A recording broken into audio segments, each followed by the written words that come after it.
सदस्यहरू अब माननीय परराष्ट्र मन्त्री श्री प्रदीप कुमार गेवालीलाई उक्त मन्त्रालय सम्बन्धी विनियोजन शीर्षकहरूमाथिको छलफलमा उठेका प्रश्नहरूको जवाब दिन अनुमति दिन्छु।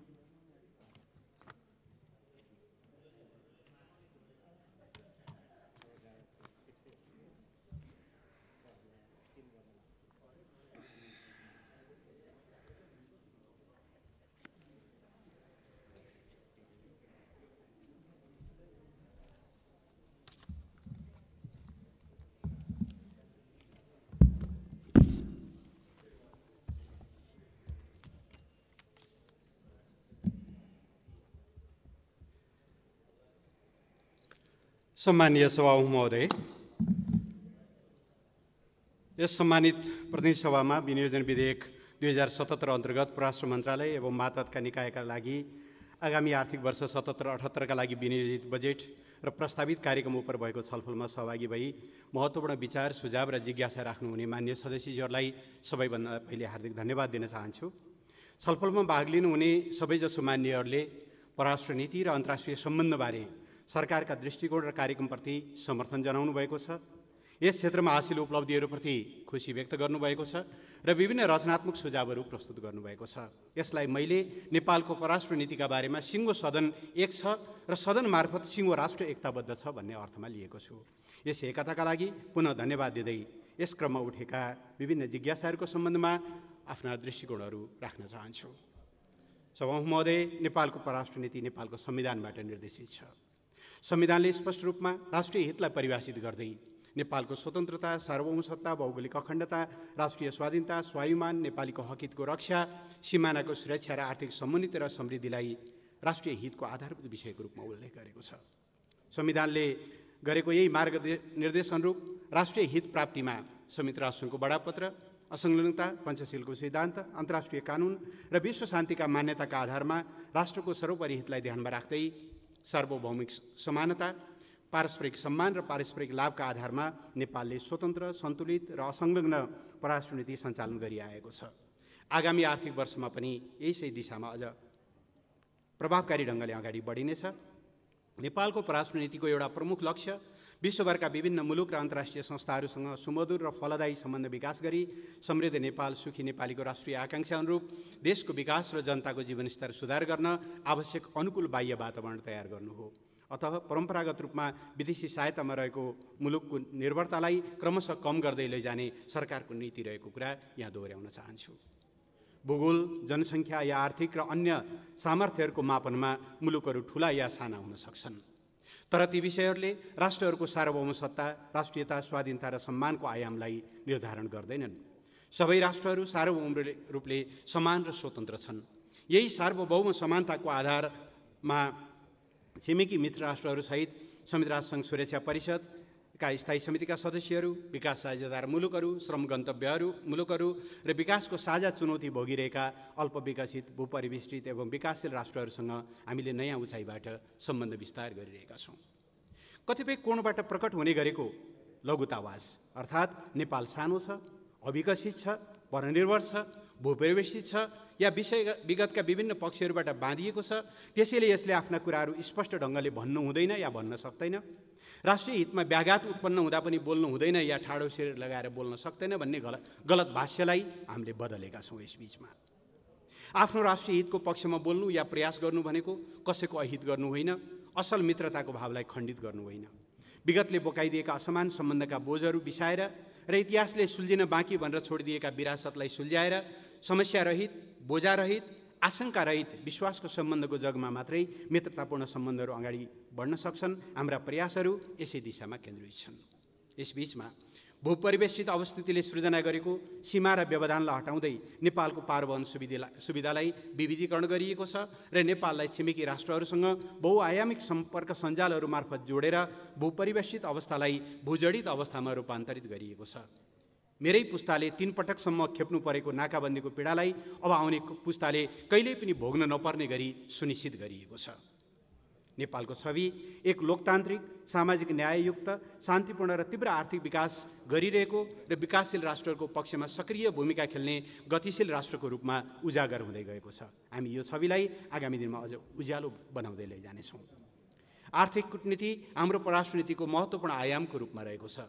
सशस्त्र द्वन्द्व र लामो सङ्क्रमणकालका कारण गुम्न पुगेको आर्थिक विकासको अवसरलाई छोटो समयभित्रै क्षतिपूर्ति हुने गरी नेपालको आर्थिक विकासका लागि आवश्यक पर्ने स्रोतको न्यूनता कम गर्न हाम्रो आर्थिक कूटनीति प्रयत्नशील छ।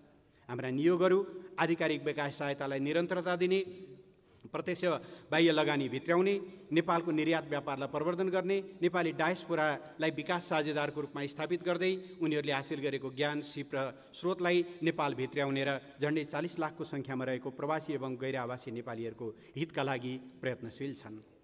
मान्य सदस्यहरूले अभिव्यक्त गर्नुभए चाहिँ अन्तर्राष्ट्रिय, क्षेत्रीय र भूरान्तिक परिस्थितिमा तीव्र परिवर्तनहरू आइरहेका छन्। विश्वको शक्ति सन्तुलनमा नयाँ समीकरण देखा परेको छ। विश्वको आर्थिक र राजनीतिक केन्द्रहरूको अवस्थिति बदलिँदै गएको छ र हामीले अभ्यास गर्दै आएको विद्यमान बहुपक्षीय विश्व प्रणाली र संस्थाहरूमाथि गम्भीर चुनौतीहरू देखा पर्न थालेका छन्। तर त्यसको विकल्प तयार भइसकेको छैन। समग्र एसिया र दक्षिण एसियाको भूराजनीति र भू अर्थनीतिमा पनि परिवर्तनहरू आइरहेका छन्। शक्ति राष्ट्रहरूबीच आर्थिक स्वार्थको बढ्दो टकराव देखा परेको छ। प्रविधिको अनियन्त्रित प्रयोगका कारण थुप्रै चुनौती थपिएका छन्। आर्थिक असमानता, स्रोत साधनको असमान वितरण, जलवायु परिवर्तन, बढ्दो अतिवाद एवं आतंकवाद, द्वन्द्व र हिंसा, शस्त्रास्त्रको होडबाजीले दिगो विकासको लक्ष्य एवं शान्ति हासिल गर्ने उद्देश्यमा व्यवधान खडा गरेका छन्। आप्रवासन र शरणार्थी समस्या बढ्दै गएको छ र श्रमिकहरूको हितमा समेत प्रतिकूलता थपिएको छ। अझ हाम्रो पुस्ताले भोग्नु परेको सबैभन्दा ठुलो चुनौतीको रूपमा आएको कोरोना महामारीले यस सम्बन्धलाई अझ बढी खजमज्याउने स्थिति छ। आजको मुख्य चुनौती भनेको एकातिर समस्याहरूले अझ फराकिलो सहकार्य, एकता र समझदारीको माग गरिरहेका छन्, तर अर्कोतिर विश्वमा हेर्ने हो भने अति आत्मकेन्द्रित, सङ्कीर्ण, संरक्षणवादी र अतिवादी सोचहरू देखा परिरहेका छन्। यो विरोधाभासलाई हामीले अन्त्य गर्न जरुरी छ। कोरोना महामारी पछिको विश्व कस्तो हुनेछ अहिले अनुमान गर्न सजिलो छैन, तर यसले यस शताब्दीकै गहिरो आर्थिक मन्दी सिर्जना गर्नेछ। करोडौँले रोजगारी गुमाउनेछन्। आप्रवासन र गरिबीको समस्या झनै बढ्नेछ र यसको सबभन्दा ठुलो मार हामी जस्ता विकासशील देशहरूलाई पर्ने कुरा भने निश्चित जस्तै छ। हामी समग्र घटनाको सूक्ष्म विश्लेषण गरिरहेका छौँ र प्रतिकूल अवस्थालाई कसरी अनुकूलतामा रूपान्तरित गर्न सकिन्छ भन्ने अन्वेषण पनि गरिरहेका छौँ। सभामुख महोदय, अन्तर्राष्ट्रिय सम्बन्धमा हाल देखा परेका नयाँ परिदृश्यहरूलाई हामीले नजिकबाट हेरिरहेका छौँ। कोरोना महामारीले हाम्रा कतिपय प्राथमिकताहरूलाई बदल्ने निश्चित जस्तो देखिएको छ। यस्तो प्रतिकूल अवस्थामा पनि अन्तर्राष्ट्रिय सम्बन्धका आधारभूत स्तम्भलाई केन्द्रमा राखेर क्रियाकलापहरूलाई पुनः परिभाषित गर्दै नवीन प्रविधिको माध्यमबाट परराष्ट्र नीति सञ्चालन गर्ने र राष्ट्रिय हित प्राप्तिमा कटिबद्ध रहने विश्वास म मान्य सदस्यहरूलाई जानकारी गराउन चाहन्छु। आन्तरिक नीति र बाह्य परिस्थितिबीच तालमेल मिलाउँदै सञ्चालन गर्नुपर्ने हुनाले परराष्ट्र नीति एउटा संवेदनशील विषय हो। यसको सञ्चालनमा आवश्यक सावधानी नपाउँदा देखा पर्ने विचलन र त्रुटिले गम्भीर सङ्कट निम्त्याउन सक्ने भएकोले राष्ट्रको एकल आवाज र एकबद्धतालाई प्रतिबिम्बित गर्न राज्यले स्थापित संयन्त्र मार्फत गरेका माध्यमहरूबाट मात्र परराष्ट्र सम्बन्ध सञ्चालन गर्नुपर्ने हुन्छ। यसको सफलतामा सरकारलाई सम्पूर्ण नागरिक, राज्यका सबै अङ्ग र सबै राजनीतिक दल, नागरिक समाज, सञ्चार माध्यम, सरकारवाला र संस्थाहरूको सहयोग आवश्यक पर्छ। स्थापित र मान्य अन्तर्राष्ट्रिय प्रचलनलाई मनन गर्दै सम्बद्ध सबै पक्षले कूटनीतिक आचार संहिताको निष्ठापूर्ण पालना गर्न र परराष्ट्र मामिला र कूटनीतिक सम्बन्ध जस्तो संवेदनशील र जटिल विषयमा सार्वजनिक रूपमा विचार र धारणाहरू व्यक्त गर्दा सो संवेदनशीलतालाई ध्यानमा राख्नमा आग्रह गर्न चाहन्छु। सभामुख महोदय, चालु आर्थिक वर्षमा नेपालले अन्तर्राष्ट्रिय सम्बन्धको क्षेत्रमा महत्त्वपूर्ण उपलब्धि हासिल गरेको छ। सम्मान्य राष्ट्रपतिज्यूबाट भएका म्यानमार र जापानको भ्रमण, अजरबैजानमा सम्पन्न असंलग्न आन्दोलनको 18औं शिखर सम्मेलनमा सम्मान्य प्रधानमन्त्रीको सहभागिता, त्यस सन्दर्भमा भएका महत्त्वपूर्ण भेटघाटहरूले हाम्रो सक्रिय सहभागितालाई थप बलियो बनाएको छ। लामो अन्तरालपछि परराष्ट्र मन्त्रीको हैसियतले मैले रुसी महासङ्घ, बङ्गलादेश र सर्बियाको भ्रमण गरेको छु भने संयुक्त राष्ट्रसङ्घको 74औं महासभा, मानवाधिकार परिषदको 43औं सम्मेलन र 4थो हिन्द महासागरीय सम्मेलनमा सहभागी भई हाम्रो दृष्टिकोणलाई विश्व समक्ष सेयर गर्ने प्रयासहरू गरेको छु। चीनका महामहिम राष्ट्रपतिबाट 23 वर्षको अन्तरालमा नेपालको भ्रमण भएको छ। त्यस अवसरमा दीर्घकालीन महत्त्वका द्विपक्षीय सम्पर्क सञ्जाल, पूर्वाधार निर्माण, पुनर्स्थापना र सुरुङमार्ग आदि लगायत 20वटा महत्त्वपूर्ण सन्धि सम्झौताहरू भएका छन्।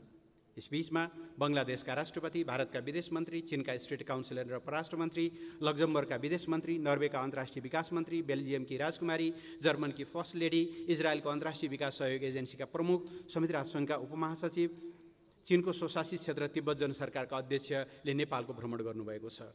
यसबाट नेपालको द्विपक्षीय र बहुपक्षीय सम्बन्ध थप फराकिलो भएको छ। चालु आर्थिक वर्षमा नर्वे, फ्रान्स, फिलिपिन्ससँग द्विपक्षीय परामर्श संयन्त्र स्थापना भएका छन् भने Georgia, Bharat, European union, Belgium, New Zealand, Japan, Pakistan र फ्रान्ससँग द्विपक्षीय परामर्श बैठक सम्पन्न भएका छन्।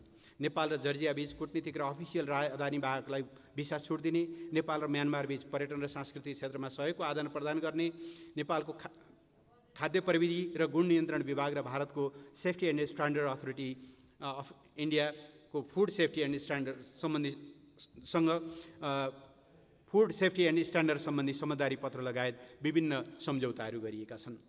मन्त्रालयले आर्थिक कूटनीतिलाई उच्च प्राथमिकतामा राखेर विभिन्न कार्यक्रमहरू सञ्चालन गरेको छ। सार्वजनिक सेवा प्रवाहलाई थप प्रभावकारी बनाउन राजधानी विभाग, कन्सुलर सेवा विभाग र विदेश स्थित नेपाली नियोगहरूलाई छिटो छरितो सेवाग्राही मैत्री बनाइएको छ। यस आर्थिक वर्षको चैत मसान्तसम्म राजधानी विभागबाट 3,75,400 थान राजधानी जारी भएका छन् भने कन्सुलर सेवा विभागबाट चाहिँ 2,63,754 कागजात प्रमाणीकरण गरिएको छ। कोभिड-19 को सन्दर्भमा उद्धार गरिएको नेपालीको हालसम्मको सङ्ख्या चीनको वुहानबाट 170 र म्यानमार र युएबाट 195 रहेको छ भने चैत मसान्तसम्मको तथ्याङ्कको आधारमा हेर्दा विदेशमा अलपत्र परि वा कम्पनी वा अन्य कारणबाट उद्धार गरी स्वदेश फर्काउनु पर्ने अवस्थामा रहेका करिब 4500 नेपाली नागरिकको उद्धार गरी स्वदेश फिर्ता ल्याइएको छ। भारतबाट लकडाउन सुरु भएपछि चैतमा 12,657 र जेठ लागिसकेपछि थपिएका गरेर कुल 2,36,909 जनालाई व्यवस्थापन गरिएको छ।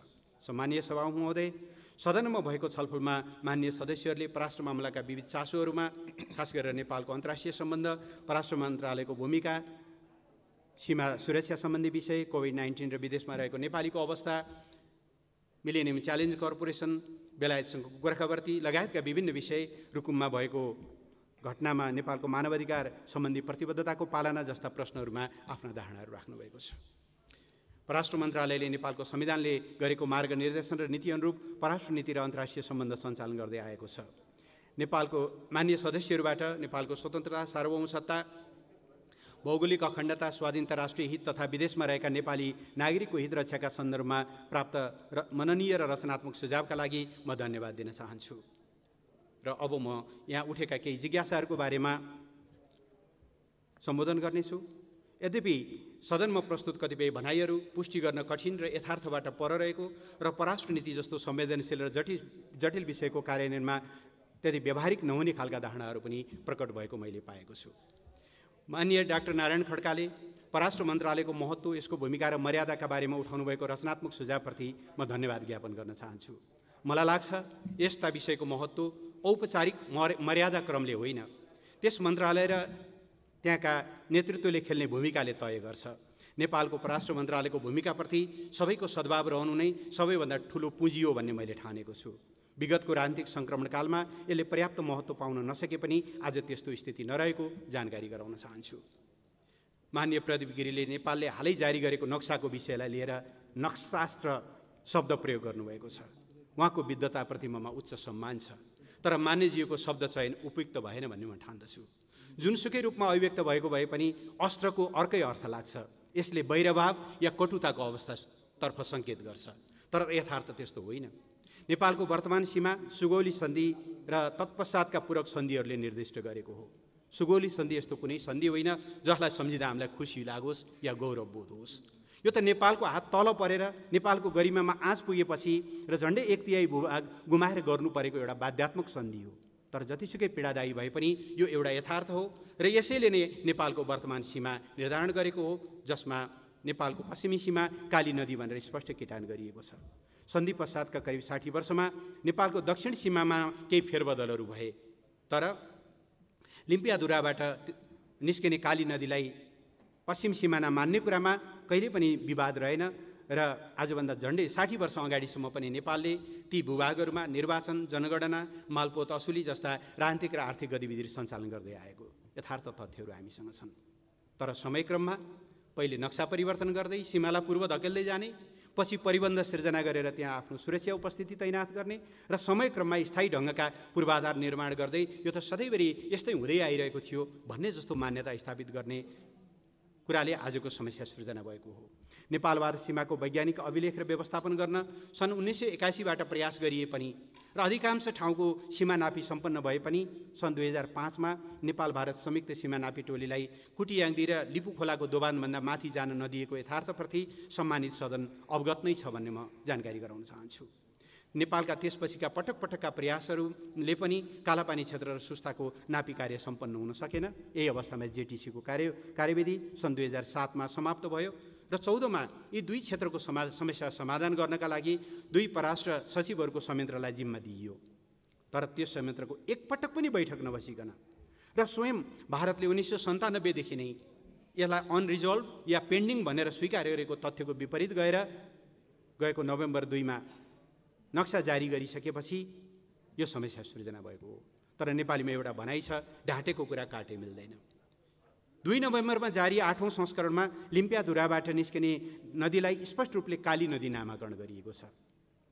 तर हतार 8 नोभेम्बरमा अर्को संस्करण निकालेर उक्त नदीको नाम हटाइएको यथार्थबाटै त्यहाँ केही न केही चलखेल भएको छ भन्ने प्रश्न देखिन्छ। त्यसकारणले हामीले गएको नोभेम्बरमै नेपालले सुगौली सन्धि अनुसार लिम्पियाधुरा, लिपुलेक र कालापानी क्षेत्र नेपालको भूभाग भएको, एकतर्फी ढङ्गले गरिने कुनै पनि सीमा हेरफेर नेपाललाई मान्य नभएको, यस्तो नक्सा परिवर्तन स्वयं भारतले स्वीकार गर्दै आएको तथ्य विपरीत रहेको कुरा कूटनीतिक नोट मार्फत जारी गर्यौँ र वार्ताका लागि मिति समेत प्रस्तावित गर्यौँ। तर त्यसको औपचारिक जवाफ नदिइकन जब मे 8मा नेपालको भूभाग समेत प्रयोग गरेर लिपुलोक जोड्ने लिङ्क रोडको उद्घाटन भइसकेपछि नेपालले यसलाई अत्यन्त गम्भीरतापूर्वक लिएको छ। यसले नेपालको सार्वभौमसत्तालाई अवमूल्यन गरेको निष्कर्ष नेपालले निकालेको छ। तदनुरूपको कूटनीतिक नोट पठाइएको छ र सम्मानीय राष्ट्रपतिज्यूबाट सदन समक्ष प्रस्तुत नेपाल सरकारको नीति र कार्यक्रममै यी विषयहरूमा नेपालको स्पष्ट धारणा सार्वजनिक गरिएको छ।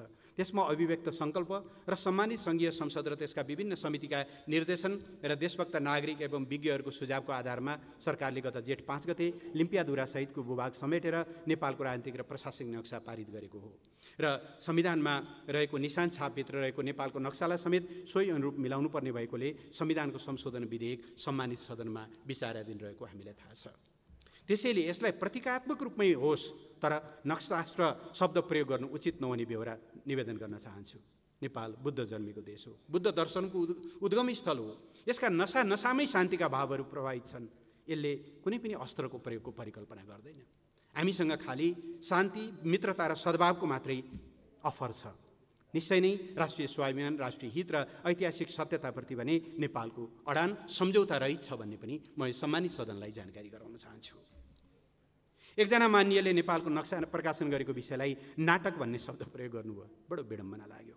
सरकारको आलोचना गर्ने नाममा प्रयोग गर्ने यस्ता शब्द चयनले सरकारलाई त खास असर गर्दैन, तर आफू प्रतिनिधि सभाको सदस्य भएको भन्ने तथ्य बिर्सिने कुराले स्वयं मान्यजीको गरिमा घट्न सक्छ र उहाँको सम्बद्ध दलले समेत यो विषयलाई महत्त्वका साथ समर्थन गरिरहेको परिप्रेक्ष्यमा यस्ता कुराहरूले धेरै हल्का बनाउँछ। यस्तोमा ध्यान आकर्षण गराउन चाहन्छु। मान्य सदस्यज्यूहरूले भूभाग नक्सा प्रकाशित गर्ने र संविधान संशोधन गर्ने सरकारको निर्णयलाई समवेत स्वरमा समर्थन गर्नुभएको छ र भूभाग फिर्ताका लागि प्रभावकारी कूटनीतिक पहलका लागि सुझाव दिनुभएको छ। सुझावका लागि धन्यवाद दिँदै सरकार सोही दिशामा दृढतापूर्वक अगाडि बढेको र आम नेपाली जनताको साथ र समर्थनबाट यस दिशामा सफलता प्राप्त हुने विश्वास म दिलाउन चाहन्छु। भूभाग फिर्ता भएसँगै त्यहाँ गरिनुपर्ने प्रशासनिक, सुरक्षा र विकास सम्बन्धी कामहरू पनि अगाडि बढ्ने जानकारी गराउन चाहन्छु। यसै सन्दर्भमा सरकारले दार्चुलादेखि दार्चुलाको सदरमुकामदेखि टिङ्करसम्म नेपाली भूभाग भएरै सडक निर्माण कार्य सुरु गरिसकेको छ। अब आफ्नै जिल्ला सदरमुकाम आउन पनि भारतीय भूभाग भएर आउनुपर्ने बाध्यता यसै वर्ष समाप्त हुँदैछ र उक्त क्षेत्रमा सशस्त्र प्रहरी बलको बीओपी स्थापना भइसकेको समेत म जानकारी गराउन चाहन्छु। माननीय सभामुखज्यू, डुबान, सीमा सुरक्षा र सीमा व्यवस्थापनको कार्यलाई पनि सँगसँगै अगाडि बढाइएको छ। नेपाल भारत सिमानामा रहेका सीमा स्तम्भहरूको निर्माण, पुनर्स्थापना र मर्मतका साथै 10 गजा अतिक्रमण र क्रस होल्डिङको लगत तयार गर्ने जस्ता प्राविधिक काम सम्पन्न गर्न बाउन्ड्री वर्किङ ग्रुपले काम गरिरहेको छ। त्यस अन्तर्गत विभिन्न टेक्निकल समितिहरू छन्। नेपाल भारत सीमामा पहिचान भएका 8553 सीमा स्तम्भमध्ये 2035 निर्माण भएका छन्। मर्मत 1698 मर्मत भएका छन् र अरू केही जुन मर्मत र निर्माण गर्नुपर्ने छ सरकार त्यसमा केन्द्रित भएर लागिरहेको बेहोरा म आग्रह गर्न चाहन्छु। र यसका लागि सीमा क्षेत्रको सुरक्षाको सन्दर्भमा गृह मन्त्रालय, अन्य प्राविधिक कामहरू मामलामा भूमि व्यवस्था मन्त्रालय र यसको कूटनीतिक आयाममा परराष्ट्र मन्त्रालयले समन्वयात्मक ढङ्गले काम गर्दै अगाडि बढिरहेको बेहोरा म जानकारी गराउन चाहन्छु। बोर्डर पोस्टहरूको सङ्ख्या बढाउने सुझाव दिनुभएको छ, सरकारको त्यसमा ध्यान गएको छ र अहिले त्यसमा निरन्तर काम गरिरहेको बेहोरा म जानकारी गराउँदै यस पछाडि माननीय गृहमन्त्रीज्यूले पनि यस सम्बन्धमा थप प्रकाश पार्नुहुने विश्वास मैले लिएको छु। सीमामा डुबानको सन्दर्भमा माननीय सदस्यहरूले जानकारी गराउनु भएको छ। नेपाल भारतको सीमा तथा सीमा नजिकका विभिन्न स्थानहरूमा एकतर्फी ढङ्गले निर्माण गरिएका सडक र बाँध लगायतका संरचनाका कारण नेपालतर्फका भूभागहरू वर्षेनी डुबानमा पर्ने गरेको विषयलाई नेपाल सरकारले एकदमै प्राथमिकताका साथ भारतसँग उठाउँदै आएको छ। यस्ता कामहरू नगर्न, अन्तर्राष्ट्रिय सिमानाको मापदण्ड बमोजिम हुने मात्रै गर्न र यसका कार्यहरू रोक्न निरन्तर पहल भइरहेको मैले जानकारी गराउन चाहन्छु। यसका लागि गएको 21 देखि 22 अगस्त 2019 काठमाडौँमा सम्पन्न संयुक्त आयोगमा पनि छलफल भएको थियो र Nepal India joint committee on inundation and flood म्यानेजमेन्टको 27 देखि 31 मे 2019 सम्पन्न बैठकबाट यसका पहिचानहरू भएका छन् र त्यसलाई दीर्घकालीन समाधान गर्नका लागि प्रयासहरू भइरहेको म जानकारी गराउन चाहन्छु। इपिजीको प्रतिवेदनको बारेमा पनि मान्य सदस्यहरूले जिज्ञासा राख्नुभएको छ। नेपाल भारत सम्बन्धका विविध समस्या र चुनौतीका साथसाथै यसका उपलब्धि र सम्भावनाबारे बृहत अध्ययन गरी भावी कार्यदिशा तय गर्न गठित दुवै देशका प्रतिनिधिहरू सम्मिलित प्रबुद्ध व्यक्तिहरूको समूहले आफ्नो प्रतिवेदन तयार गरिसकेको छ। यो दुवै मुलुकहरूले संयुक्त रूपमा गठन गरेको कार्यदल भएको हुँदा यसको प्रतिवेदन दुवै देशका उच्च नेतृत्वको अनुकूलतामा पेश हुनेछ। नेपाल सरकार उक्त प्रतिवेदन बुझी सोको अध्ययन गरी द्विपक्षीय सहमति र समझदारीका आधारमा कार्यान्वयन गर्दै नेपाल भारत सम्बन्धलाई नयाँ उचाइमा उठाउनुपर्छ भन्ने कुरामा प्रतिबद्ध छ। सभामुख महोदय, मान्य सदस्यज्यूहरूले कोभिड-19 का कारणले सङ्कटमा रहेका नेपालीहरूको अवस्थाको बारेमा पनि जिज्ञासा राख्नुभएको छ।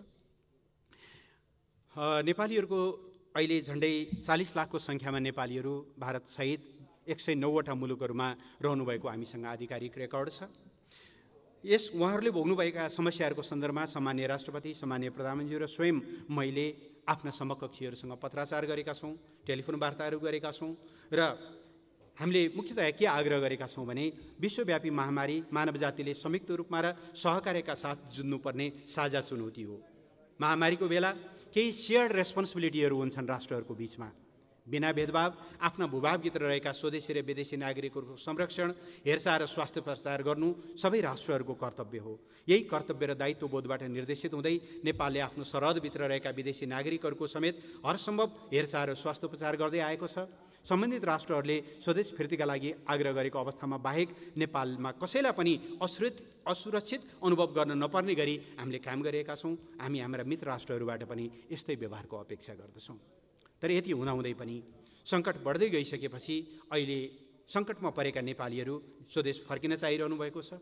अत्यन्त सङ्कटमा परेका नेपालीहरूको तथ्याङ्क हामीले सङ्कलन गरेका छौँ र पहिलो चरणमा करिब 25,000 नेपालीहरूलाई, सङ्कटमा परेका नेपालीहरूलाई उद्धारका निम्ति आवश्यक तयारी भइरहेको बेहोरा म अनुरोध गर्न चाहन्छु। यस सम्बन्धी सरकारले हालै यो नेपाली नागरिकहरूलाई, सङ्कट अवस्थामा रहेका नेपाली नागरिकहरूलाई स्वदेश आउन सहजीकरण गर्ने सम्बन्धी आदेश 2077 जारी गरिसकेको छ र अब हामीले केहीलाई ल्याइसकेका छौँ र अरू थपलाई ल्याउने गरिकन हाम्रो आफ्नो तयारी रहिरहेको बेहोरा म जानकारी गराउन चाहन्छु।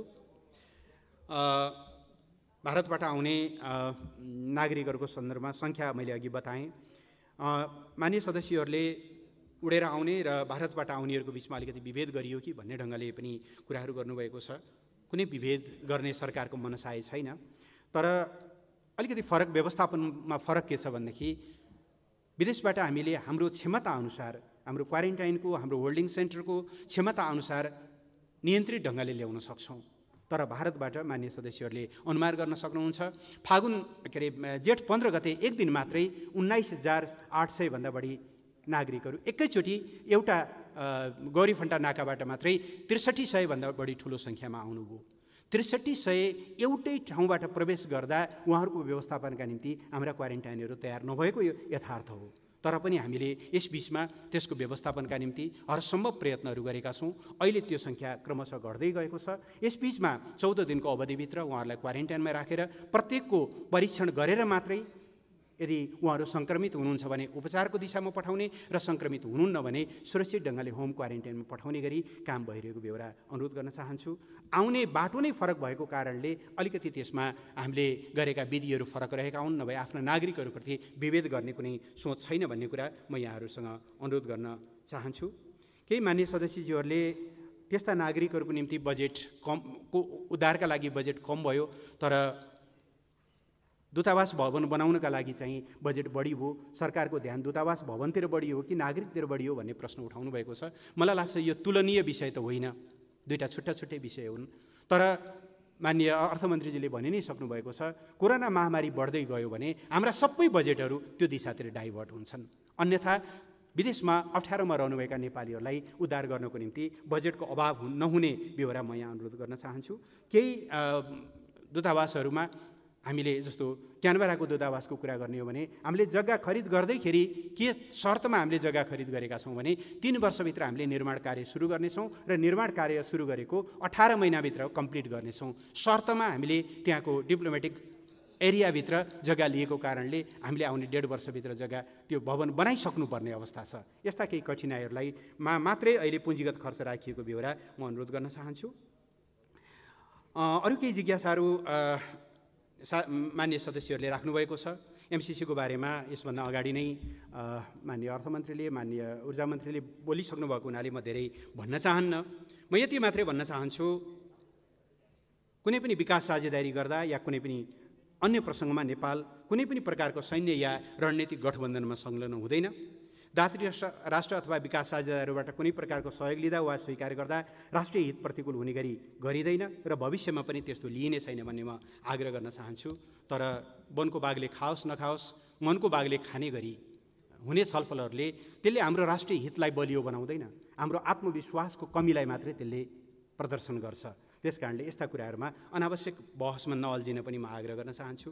एउटा जिज्ञासा उठाउनु भएको छ माननीय सदस्यले, अमेरिकी नागरिकको हकमा अलिकति भिजा वेभर अलिक बढ्ता लिबरल गरिएको कि भनेर। होइन, रेसिप्रोकल गरिएको हो। जसरी हामीले यहाँबाट जानेहरूलाई B1 B2 भिसा अन्तर्गत चाहिँ 5 वर्षको मल्टिपल भिजा पनि दिने व्यवस्था छ, त्यस्तै गरी हामीले त्यसलाई चाहिँ रेसिप्रोकल गरिएको हो। त्यसमा कुनै देशका नागरिकलाई विशेष व्यवस्था भन्ने होइन भन्ने म अनुरोध गर्न चाहन्छु।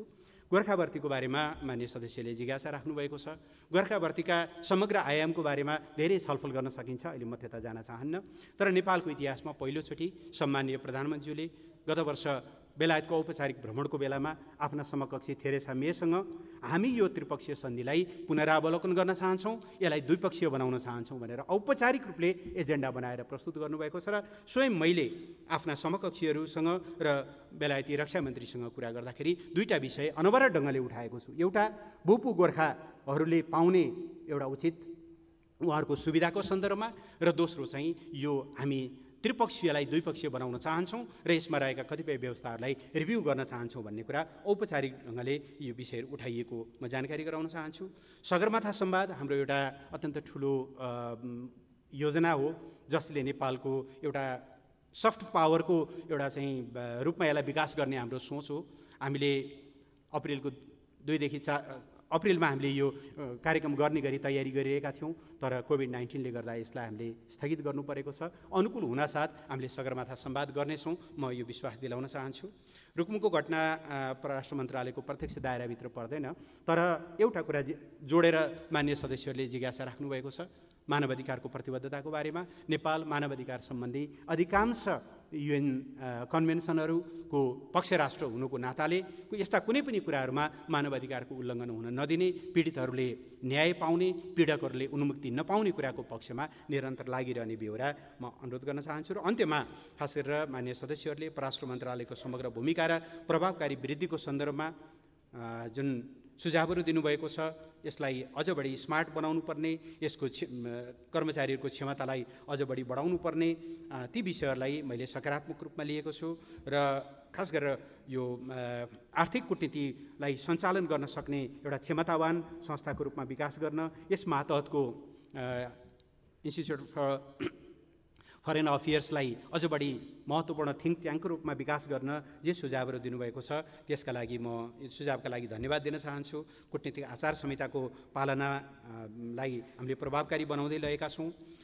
आउने आर्थिक वर्षदेखि इलेक्ट्रोनिक राहदानी ई पासपोर्ट लागू हुने गरी कामहरू अगाडि बढाइएको बेहोरा म जानकारी गराउन चाहन्छु।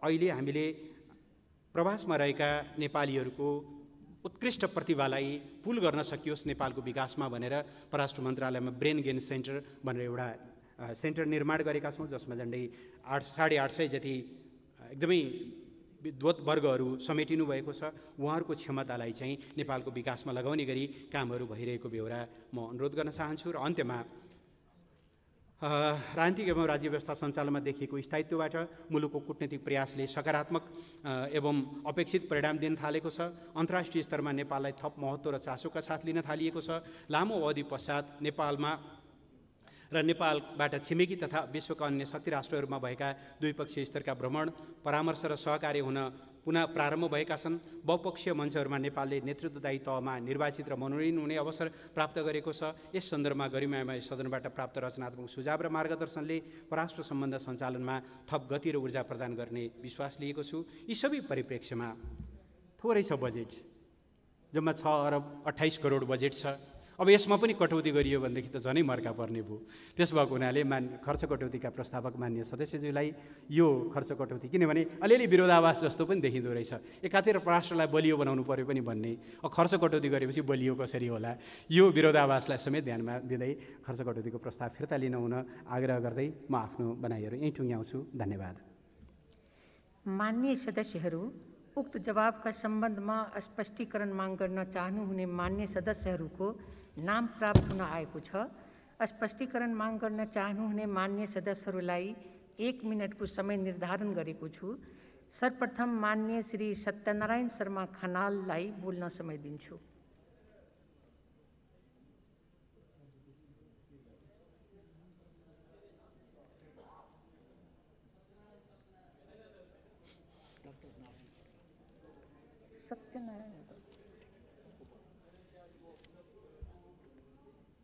माननीय श्री सत्यनारायण शर्मा खनाल।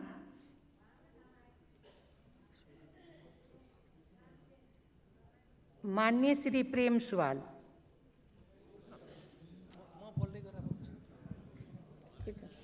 सम्मान्य सभामुख महोदय, परराष्ट्र मन्त्रीज्यूसँग जिज्ञासा राख्न चाहन्छु। तेस्रो विश्वका देशहरूले साम्राज्यवादीहरूको सेवा गर्ने होइनन्।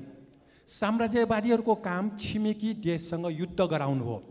एमसीसी नेपालीलाई युद्धमा ढकेल्ने हो। मन्त्रीज्यू अमेरिका पुगेर एमसीसीमा सम्झौता गर्नुभएकोले नेपाललाई अब युद्धमा ढकेल्ने काम भएको हो। यो सम्झौतामा सही गर्नुहुने प्रधानमन्त्री, मन्त्री, सचिव, राजदूतहरूलाई विदेश भाग्न दिन नहुने र कठघरामा उभ्याउनु पर्ने जनताको माग छ। यसमा निजामती कर्मचारी सम्हाल्ने मन्त्री पनि दोषी हुनुहुन्छ। पहिले राणाले सत्ता जगाउन गोर्खा भर्ती केन्द्र गर्यो, त्यसलाई खारेज गर्नुपर्छ। अहिले यो एमसीसी सम्झौता गरेको खण्डमा सत्ता परिणत हुन्छ, जनताको विरोध हुनेछ। एमसीसीकै आडमा विदेशीले नेपाली भूमि अतिक्रमण गरी नक्सा जारी गरेको र सडक बनाएको हो। विभिन्न देशका नेपाली राजदूतावासहरू हात्ती जस्तै भयो र यसलाई पाल्न गाह्रो भयो। देशको सार्वभौमिकताबारे विभिन्न देशका सरकारलाई यिनीहरूले जानकारी नै गराएनन्। अधिकांश राजदूतावास खारेज गरी वर्षको 5 अरबको एमसीसी भन्दा पनि यो राजदूतावास खारेज गरेर बजेट मिलाउन मिल्छ। धन्यवाद। माननीय श्री डाक्टर नारायण खड्काज्यूलाई टाइम दिन्छु।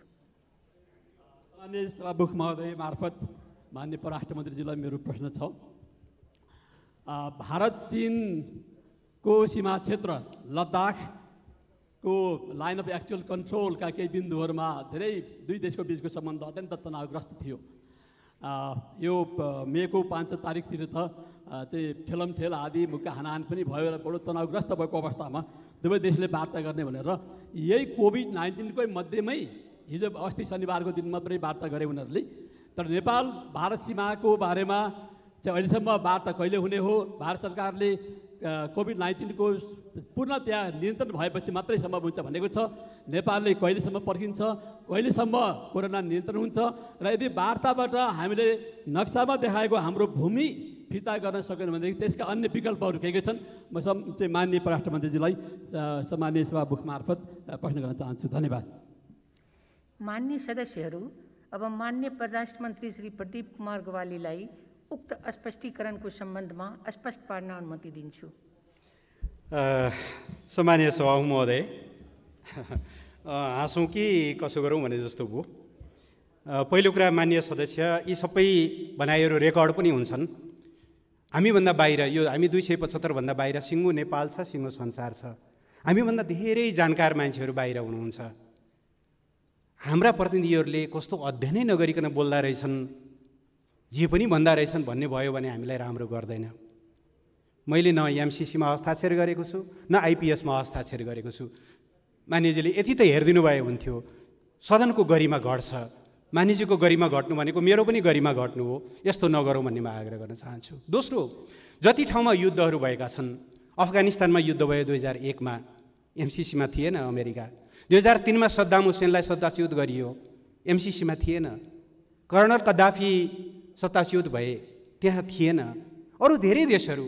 त्यस कारणले यस्तो खालको सतै कुराहरूबाट हामी कहीँ पनि पुग्दैनौँ। होला अमेरिकाका आफ्ना सामरिक स्वार्थहरू होलान्, वो विश्व शक्ति हो, त्यसमा हामी कति सतर्क हुने, के कुरामा हाम्रा कन्भर्जिङ छन्, के कुराहरूमा हाम्रा डाइभर्जेन्सहरू छन्, त्यसमा सतर्क हुने कुरा एउटा होला। तर यस्तो हल्का खालका विषयले हाम्रो सदनमा चाहिँ छलफलमा धेरै ठाउँ लिनुहुन्न भन्ने मलाई आग्रह गर्न चाहन्छु। विदेशी नक्सा, यो एमसिसीमा हस्ताक्षर भएर नक्सा पास भयो, कुरै बुझिएन के भन्न खोज्या।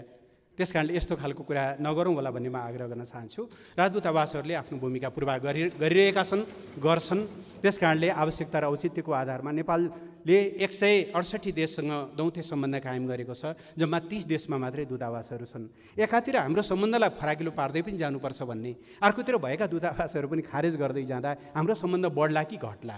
खुम्चिएर काठमाडौँ खाल्टोभित्र मात्रै बस्ने हो भने त बेग्लै कुरा हो, होइन भने बाहिर पनि संसार छ भन्ने भनेदेखि त संसारमा पुग्न त हाम्रा पखेटा पनि चाहिएलान् नि त। हाम्रा पखेटा चाहिएलान्, हाम्रा कान चाहिएलान्, हाम्रा आँखा चाहिएलान्, ती भनेका दूतावासहरू हुन् भन्ने म आग्रह गर्न चाहन्छु। माननीय डाक्टर नारायण खड्काले एकदमै महत्त्वपूर्ण प्रश्न उठाउनु भएको छ। हामी पनि अलिअलि अचम्बित पनि भएका छौँ। त्यस्तो तनावको बिचमा झन्डै एकदमै धकेलको अवस्थामा सामान्यीकरण गर्दै वार्ता हुनसक्छ भने नेपालसँग नहुनुपर्ने कुनै कारण छैन। त्यही भएर हामी छिटो गरौँ भनेर निरन्तर ताकेता गरिरहेका छौँ। मलाई विश्वास छ कि वार्ता हुन्छ, हामी आशावादी छौँ। त्यसो भएर वार्ताबाटै समस्या समाधान हुन्छ भन्ने विश्वास भएको हुनाले अहिले हामी अरू विकल्पहरूमा सोच बनाइरहेका छैनौँ। बनाउनु जरुरी छ जस्तो पनि मलाई लाग्दैन, किनभने हामीले कुनै अतिरिक्त आकाङ्क्षा, भौगोलिक आकाङ्क्षा पालेका होइनौँ। हामी एक किसिमले भन्ने हो भने पराजित भएर खुम्चिएको सुगौली सन्धिको सीमाभित्रको भूभागमा हामीले हाम्रो हक कायम गर्न खोजेका हौँ। सबै तथ्यहरूले त्यही कुरा भन्छन्। मैले अघि भनिहालेँ, नोभेम्बर 2 सम्म पनि छापिएको नक्सामा लिम्पियादोराबाट आउने नदीको नाम काली नदी थियो भने हामीले त्यही काली हो कि हाम्रो सिमाना भन्न खोजेको कुरालाई उहाँहरूले नमान्नुपर्ने कुनै कारण छैन। अलिकति अब थोरै केही अप्ठ्याराहरू होलान्, हामी ती कुराहरूलाई छलफलमा कुरा गरौँला। तर ऐतिहासिक तथ्यहरूलाई उहाँहरूले स्वीकार गरिदिनु भयो भनेदेखि यो समाधानमा कुनै गाह्रो छैन। कूटनीतिक माध्यमबाट धेरै जटिल समस्याहरू त समाधान भएका छन् भने यसमा समाधान गर्न सकिन्छ। म आशावादी छु। हस्, धन्यवाद सभामुख महोदय। मैले आफ्नो भनाइलाई यहीँ टुङ्ग्याउँछु। धन्यवाद, नमस्कार। मान्य सदस्यहरू, परराष्ट्र मन्त्रालय सम्बन्धी विनियोजन शीर्षकमाथिको छलफल यहीँ समाप्त हुन्छ।